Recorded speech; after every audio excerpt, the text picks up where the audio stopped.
મોરાસા મુકામે જીસીઈઆરટી ગાંધીનગર પ્રેરિત જિલ્લા શિક્ષણ અને તાલીમ ભવન, જિલ્લા શિક્ષણાધિકારી કચેરી, જિલ્લા શિક્ષણ સમિતિ ગીર સોમનાથ અને બીઆરસી ભવન સૂત્રાપાડા અને શ્રી મોરાસા પ્રાથમિક શાળાના સંયુક્ત ઉપક્રમે ગીર સોમનાથ જિલ્લાનું વર્ષ 2024નું 10મું પ્રાથમિક અને માધ્યમિક શાળાઓ માટેનું વિજ્ઞાન, ગણિત અને પર્યાવરણ પ્રદર્શનનું આયોજન કરવામાં આવ્યું હતું, જેમાં દરેક તાલુકા દીઠ 5 પ્રાથમિક વિભાગની કૃતિઓ અને 5 માધ્યમિક વિભાગ કૃતિઓએ પ્રદર્શનમાં ભાગ લીધેલ હતો।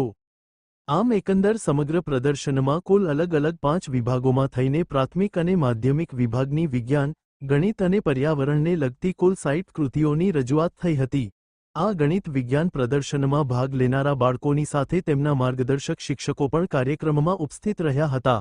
આયોજિત કાર્યક્રમમાં નિમંત્રણને માન આપીને જુદા જુદા વિભાગના અધિકારીશ્રીઓ તેમજ રાજકીય અગ્રણીઓ, રાજકીય હોદ્દેદારશ્રીઓ તેમજ ખૂબ જ મોટી સંખ્યામાં વાલીગણ અને લોકોની ઉપસ્થિતિ રહી હતી। રિપોર્ટર ભરતસિંહ જાદવ, ગીર સોમનાથ।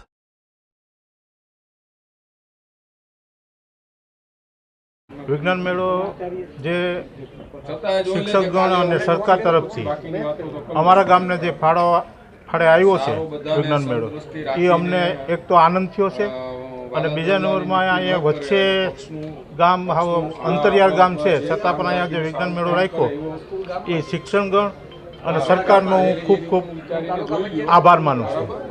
બીજા નંબરમાં આ જે વિજ્ઞાન મેળો છે આજે 16 તારીખથી શરૂ થયો છે અને જે કૃતિઓ આખા ગીર સોમનાથ જિલ્લામાંથી લઈને જે આવ્યા છે, હર સ્કૂલમાંથી, ચારે જિલ્લા તાલુકામાંથી, એ ખરેખર કૃતિઓ પણ અતિ અદ્ભુત છે।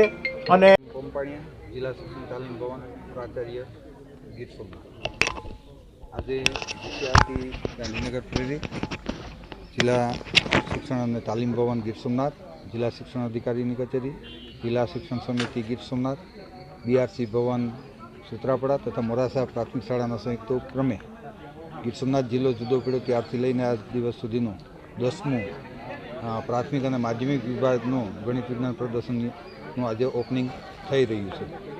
ત્યારે દરેક તાલુકામાંથી બીઆરસી કક્ષા અને એસવીએસ કક્ષામાં જે 5 વિભાગમાં કૃતિઓ સિલેક્ટ થયેલી છે તે ટોટલ 30 કૃતિઓ પ્રાઇમરીની અને 30 કૃતિઓ માધ્યમિકની એ જિલ્લા લેવલે પહોંચી છે।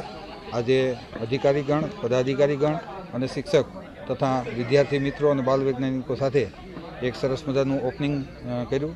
બધા જ અધિકારી અને પદાધિકારીએ પ્રદર્શન નિહાળ્યું। 3 દિવસ સુધી પ્રદર્શન ચાલશે। આવતીકાલથી બધી સ્કૂલો આ ઇવેન્ટ નિહાળવા માટે થઈને આવશે। અહીંયા જે 120 બાળકો અને 60 કૃતિઓ છે તેને રહેવાની, જમવાની અને ચા નાસ્તાની વગેરે સુવિધાઓ કરેલી છે। અને પરમ દિવસે યાની કે બુધવારના રોજ 2 થી 3 કલાક દરમિયાન પ્રદર્શન છે એ પૂર્ણ થશે। આ